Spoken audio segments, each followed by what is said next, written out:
Bien le bonsoir jeunes viewers, c'est Jérémy, j'espère que vous allez bien. Aujourd'hui, nouvelle vidéo, hein. Et aujourd'hui, c'est ma vidéo les lectures manga, je sais plus combien, à chaque fois j'oublie de toute façon. Écoute, sans plus tarder, nous allons y aller tout de suite, donc c'est parti. Et on commence avec le tome 11 de One Punch Man. Ce tome 11 de One Punch Man, je l'ai bien kiffé. Ça m'a réconcilié avec la licence One Punch Man. Parce qu'il est vraiment cool, on développe d'autres personnages que Saitama pour une fois, et franchement, j'ai adoré. En gros, pour la petite histoire, un nouveau fléau de type dragon est arrivé sur Terre. Batman, et pas Batman celui-là, c'est celui-ci.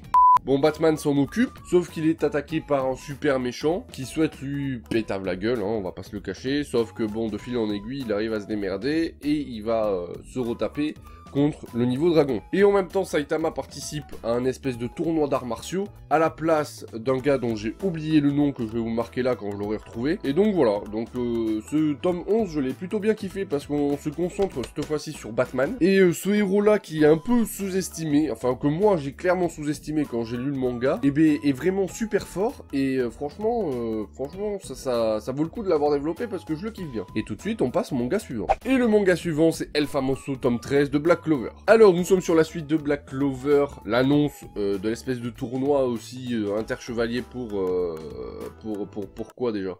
Ah oui, pour intégrer la faction des chevaliers, je sais plus quoi là.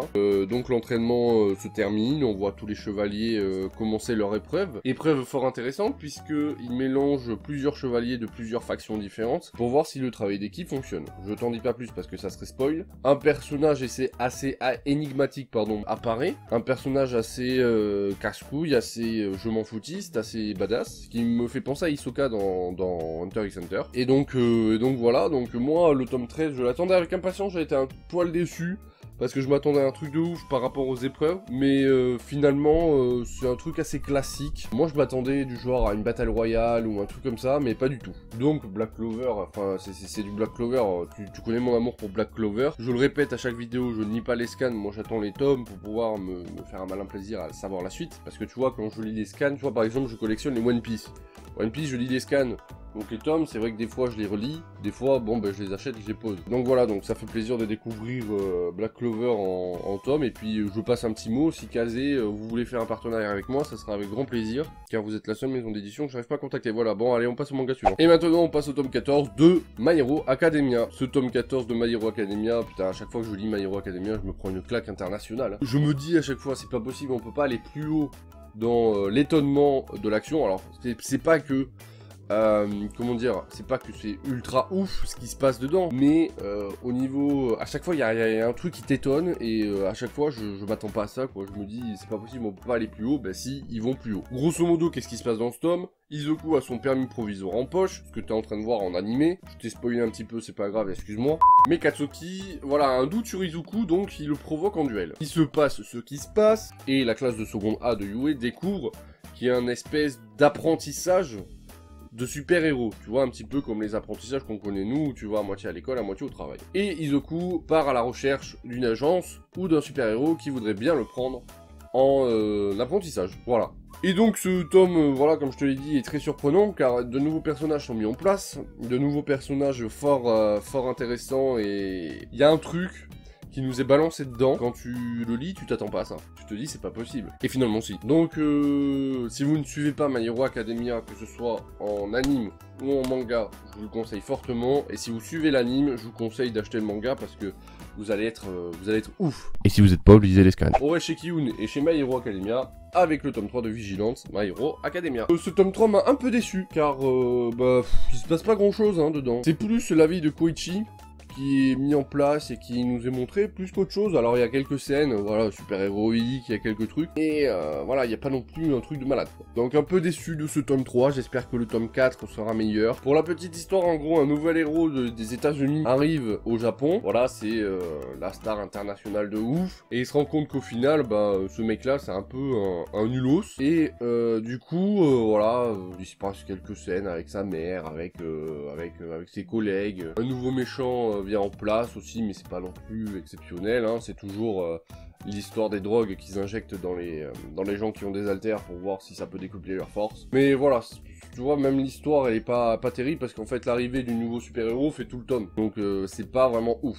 Donc c'est pour ça que je te dis, j'espère que le tome 4 sera meilleur. Et on passe tout de suite au manga suivant. Et le prochain manga, c'est un manga français et c'est le tome 2 de Tintaron. Le tome 2 de Tintaron, je l'ai attendu, mais tu sais pas comment. Et je suis pas déçu parce que voilà, là on rentre dans le vif du sujet et c'est trop bien. On voit encore beaucoup d'inspiration de la part de l'auteur dans ce tome, car il y a plein de petits points qui nous font penser à plusieurs mangas, plusieurs BD, et c'est ultra cool. Pour la petite histoire, Artie et Dumont repartent toujours en direction de ils savent pas où, et viennent d'atterrir dans le pays d'Ardios, qui est le pays des cinglés. Et là, paf, c'est la panne sèche. Et oui, il n'y a plus d'essence dans le truc, donc ils sont obligés d'aller chercher de l'essence.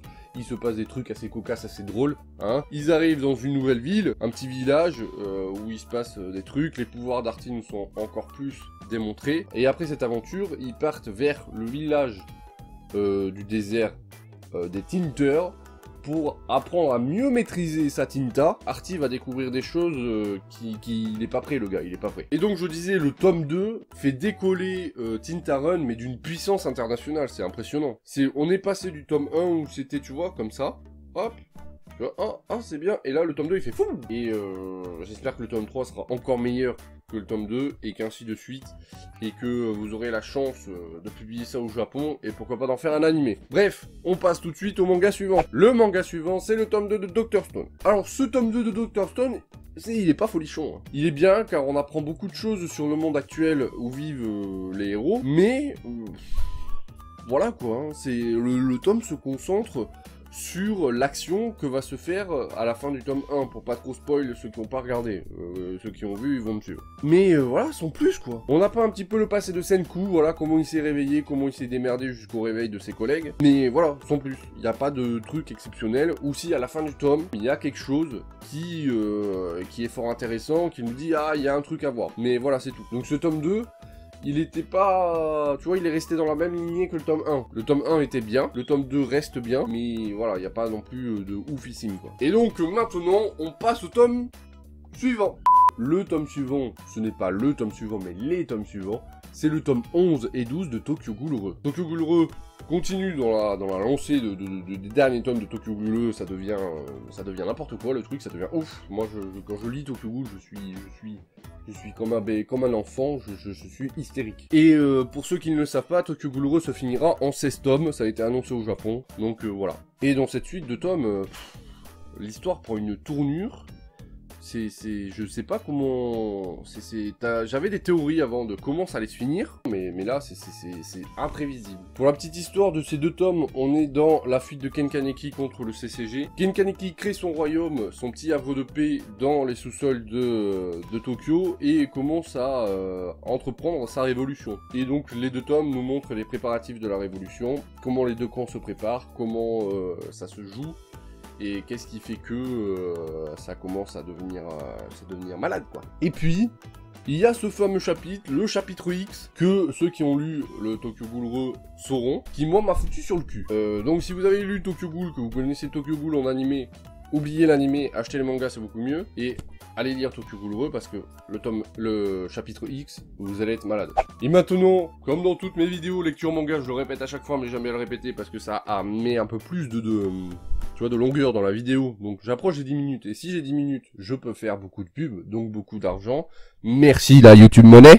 Et la lecture en cours, c'est le tome 2 de The Promised Neverland. Alors, The Promised Neverland, j'en suis qu'au début du tome. On continue dans la même intrigue, les enfants, voilà, cogitent pour essayer de trouver des solutions pour s'échapper, tout simplement. Et puis voilà, parce que j'en suis que là. Donc le tome 2 est dans la lignée du tome 1. L'intrigue est de plus en plus prenante. On voit que l'atmosphère se refroidit, on va dire ça comme ça. Et franchement, c'est aussi une nouvelle génération de manga, et c'est plutôt cool, parce que c'est plus un thriller qu'un seinen ou un shonen, tu vois. Donc The Promised Neverland, si tu ne connais pas, tu peux l'acheter, c'est vraiment trop bien.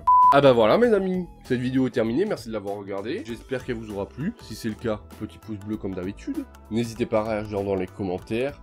N'oubliez pas les réseaux sociaux, les liens sont dans la description. N'oubliez pas aussi de vous abonner pour le projet Retour son cas, c'est extrêmement important. Donc s'il vous plaît, abonnez-vous si c'est pas déjà fait.